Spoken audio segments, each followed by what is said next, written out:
আমি নির্বাচন কমিশনকে অনুরোধ করব নির্বাচনী আচরণবিধি, এরপরে নির্বাচনের প্রার্থীদের সাথে বারবার বসা এবং সুন্দরভাবে নির্বাচন পরিচালনার জন্য ডাকসু এবং জাকসুতে আমাদের যে খারাপ অভিজ্ঞতা হয়েছে সারা বাংলাদেশের মানুষ দেখেছে, 40 ঘন্টা পর সেখানে রেজাল্ট পাবলিশ হলো। এই জায়গাগুলো নিয়ে কিভাবে কাজ করা যায়, নির্বাচনের এখনো পর্যাপ্ত সময় বাকি রয়েছে, এই সময়ের মধ্যে তারা প্রস্তুতি গ্রহণ করতে হবে।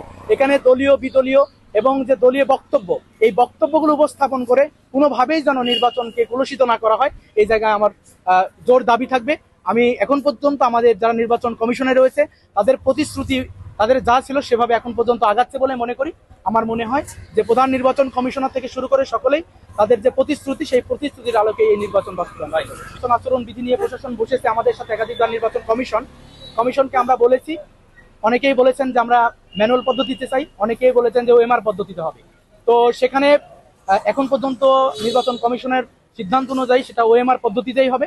আমরা চাই যে যেটা নিরপেক্ষ হয়, যেটা সুস্থভাবে হবে এবং যেটার মাধ্যমে গ্রহণযোগ্যতা বাড়বে সেটাই বাস্তবায়ন হোক। এজন্য প্রয়োজনে প্রার্থীদের সাথে বারবার বসুক, আসলে প্রার্থীরা কি চাচ্ছে এবং ভোটাররা কি চাচ্ছে তারা জরিপ করুক এবং জরিপ থেকে যেটা উঠে আসবে সেটাই বাস্তবায়ন করা হোক।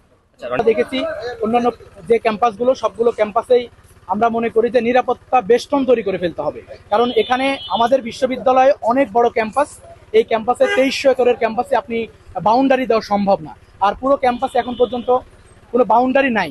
সুতরাং আমি মনে করি যে ক্যাম্পাসের বিভিন্ন দিকগুলো, যে জায়গাগুলো আমরা মনে করি যে যেখান থেকে সমস্যা তৈরি হতে পারে, সেই জায়গাগুলোতে এখন থেকেই নিশ্চিদ্র একটা নিরাপত্তা বেষ্টনী প্রশাসনকে নিশ্চিত করতে হবে। কারণ এখানে ভোটাররা ঘুরে বেড়াচ্ছে, এরপরে প্রার্থীরা ঘুরছে, তারা বিভিন্ন জনের কাছে যাচ্ছে। আমার মনে হয় যদি সকলেই মনে করে যে একটা নিরাপদ ক্যাম্পাস দরকার, এজন্য পুলিশ প্রশাসন, আইন শৃঙ্খলা বাহিনী, এরপরে বিশ্ববিদ্যালয়ের নিজস্ব প্রশাসন এবং তাদের যে নিরাপত্তা কর্মী রয়েছে সবার মাধ্যমে একটা নিশ্চিদ্র নিরাপত্তা এটা নিশ্চিত করতে হবে। যদি এটা নিশ্চিত করতে পারে তাহলে আমার মনে হয় প্রার্থীরা নিজেদের ফ্লেক্সিবলি ভোটারদের কাছে যেতে পারবে, ভোটাররাও মনে করবে যে না, আমি আক্রান্ত হওয়ার সুযোগ নেই, ভোট দিতে আসতে অনুপ্রাণিত হবে। সেনাবাহিনী চান কিনা? জি, সেনাবাহিনীর যে বিষয়টা সেটা হচ্ছে প্রয়োজনের আলোকে।